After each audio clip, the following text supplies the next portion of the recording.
While researching the reception of Finnegans Wake, one may often stumble upon gloating and entirely gaudy statements about Finnegans Wake. That it is an ark to contain all human myths and types, that it predicts the future, that it is a universal history. Well, I'm here to say they're wrong. Finnegans Wake is not a holy book for the secular age, or a universal history, or pure art, or any other grand edifice. And that hurts to say because I love Finnegans Wake. These sort of statements are wrong because all of these are prescriptions placed on the book to fill a gap of what we would really like it to be. Indeed, Finnegans Wake itself is all about how we fill in gaps of understanding, history, self-identity. It's about what we do with the space not yet occupied, how we create, wallow, err, stumble, babble, shit, and fuck, and more.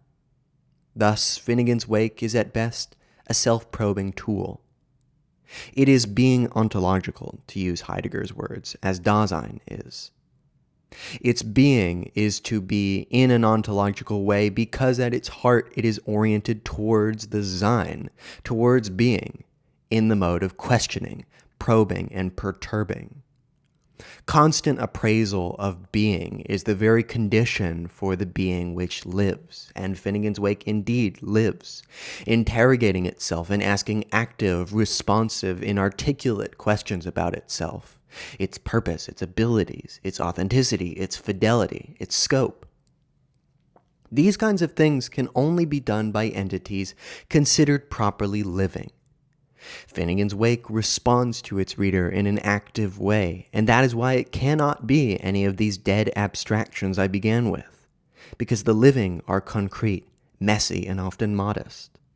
They cannot yield perfect knowledge, absolute truth, ethical duty, but rather can only hint at fragmentary possibilities via questioning, and from these possibilities experiment with the uncertain unfolding of the future.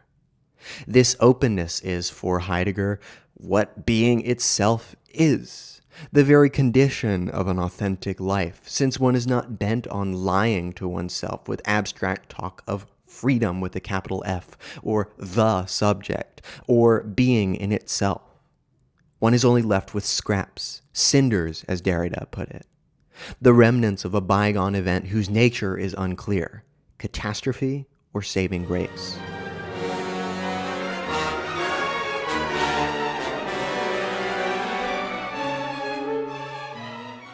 This uncertainty about ends and beginnings, is there a difference? Can either be absolute in itself or only a component of the other in an infinite cycle?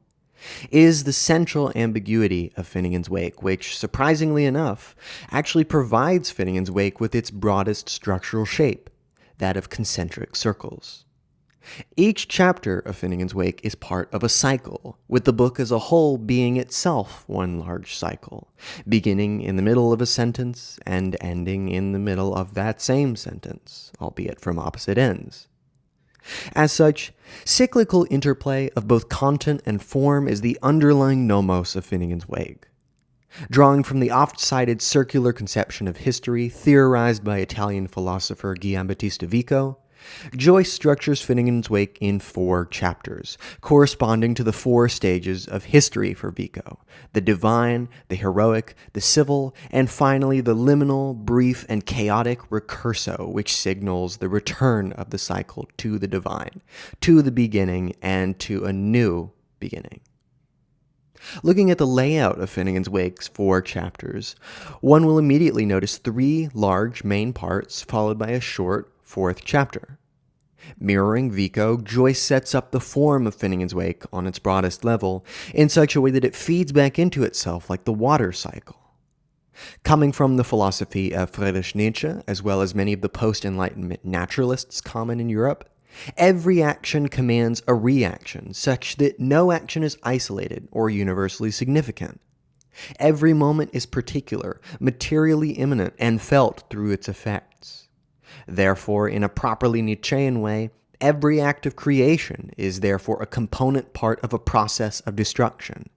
And conversely, every act of destruction is a component part of a process of creation. This synchronicity is part and parcel of all living organisms who, in order to maintain their internal and external environment in a state of homeostasis, will employ a number of self-corrective mechanisms that initiate a feedback loop to account for any outlier parameters. pH too high? We've got a built-in correction measure that will automatically kick in when the pH rises above a certain threshold. Finnegans Wake operates the same way. Tension, mystification, fragmentation, libido, tempo too high? Its opposite will kick in, sometimes slowly and imperceptibly, other times abruptly and concussively. Finnegans Wake thus enacts the very sort of mechanisms used by living organisms to survey and compactly correct for errors or gaps. Through this naturalistic method, Finnegans Wake is indeed an earth text, concerned with mimicking the peristaltic geological movements of the Earth's subterranean refuse. Finnegans Wake thereafter achieves what Nietzsche calls an Untergehen, or going under. By meeting the immanence of the Earth and that which is impelled downwards, one is able to confront the material constraints and potentials latent within the real, everyday, concrete world. Countering the reach towards transcendence and heights, characters in Finnegans Wake such as Humphrey Chimpton Earwicker, who repeatedly fall and fail at a number of tasks such as climbing a ladder or a mountain or attempting to walk while drunk, constantly succumb to this Untergehen. This compulsion towards failure repeatedly seen in Finnegans Wake is not a moral judgment or a universal duty imprinted upon the order of things for Joyce, but rather an ever-reified limit to those who would wish to escape from the world.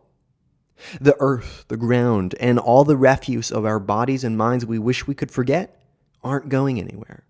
And unless we learn to sift through them in a productive way, we're doomed to fail.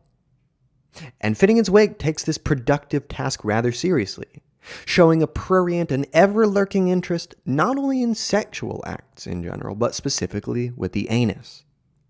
Serving as the origin for all manner of forgettable matter expelled daily from the body, the anus is almost always seen as dirty in both the literal and metaphorical sense, demanding that its contents be disposed of in only the rarest and most awkward of confined spaces, separate from civilization through its confinement.